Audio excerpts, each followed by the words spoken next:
The storm had been raging for hours.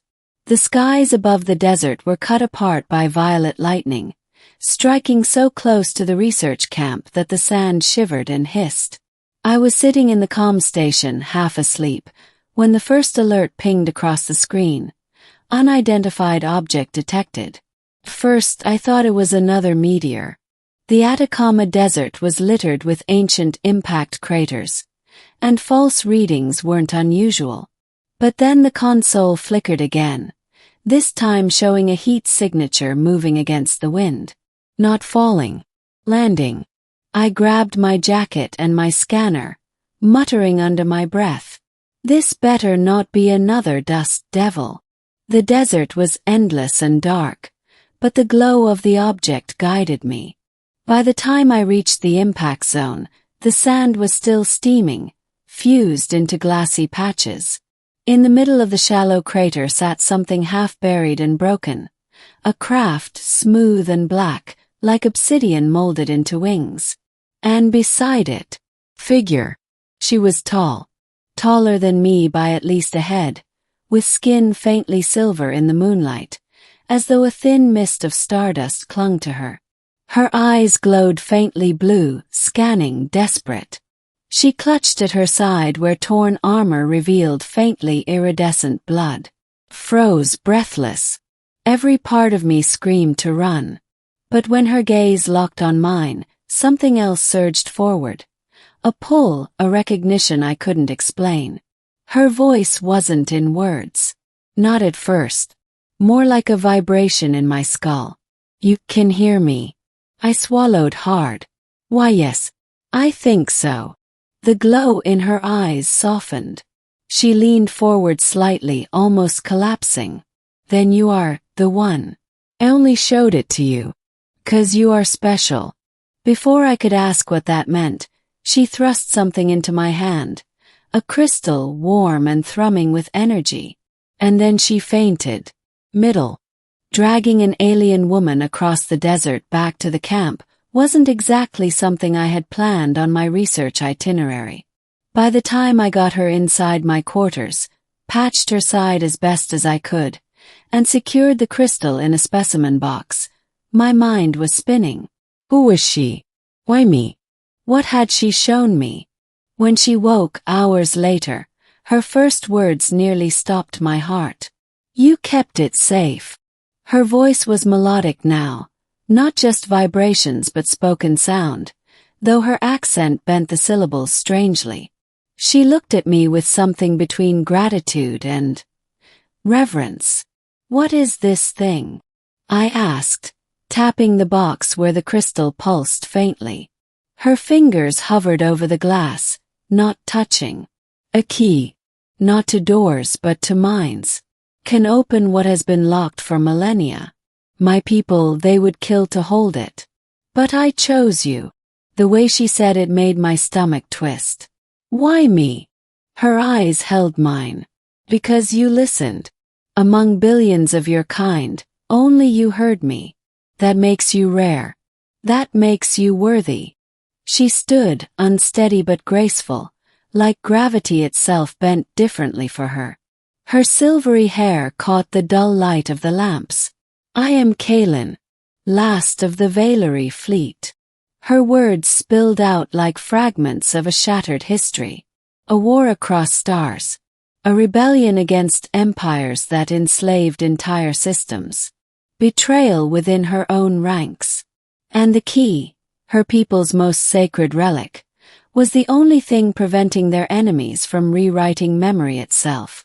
I sat there, stunned, barely keeping up. So you're saying this thing, what? Edits minds. Not edits. She shook her head. Reveals truths. Forces one to see. That is why I cannot let it fall into the wrong hands. And why I only showed it to you.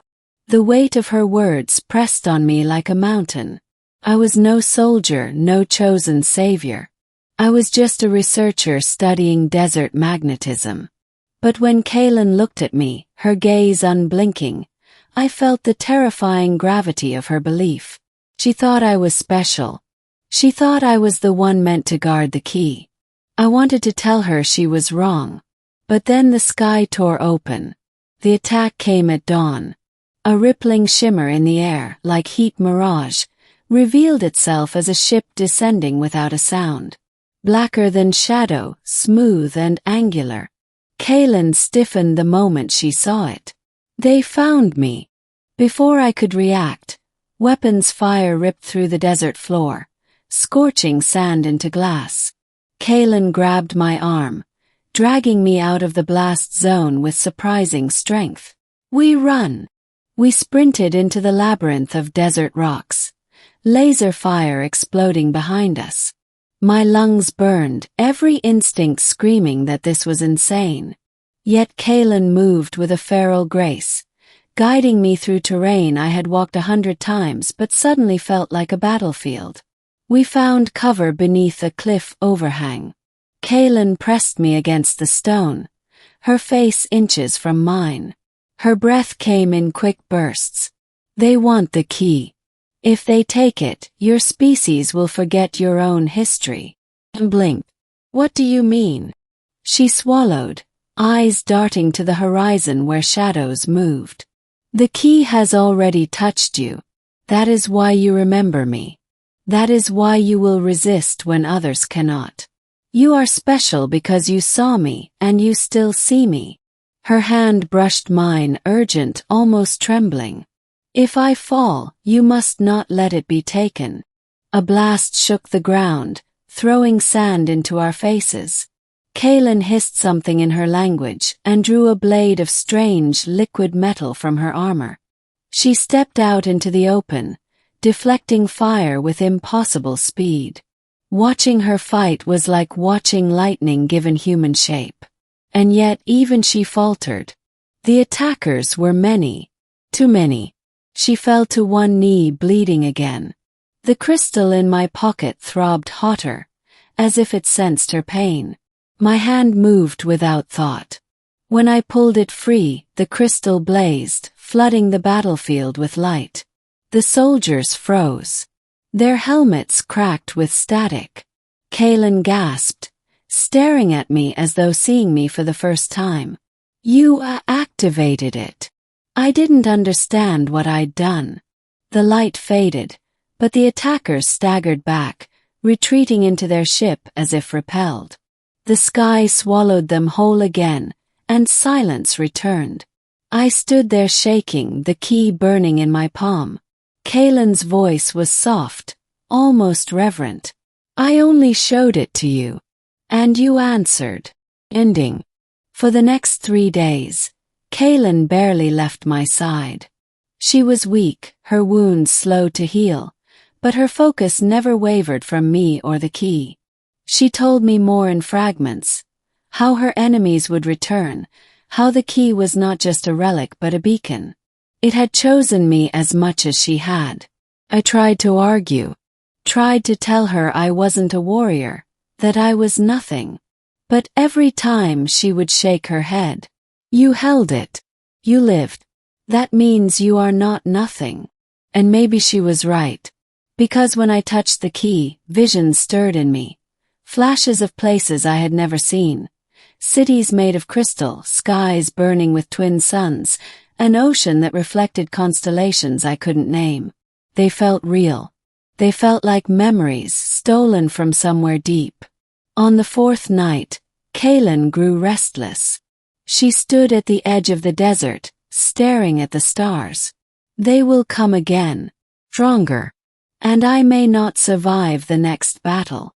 I swallowed hard, gripping the key. Then what do I do? She turned to me, her expression softer than I had ever seen. You live. You carry it. You make sure its truth does not die. Even if you must be alone.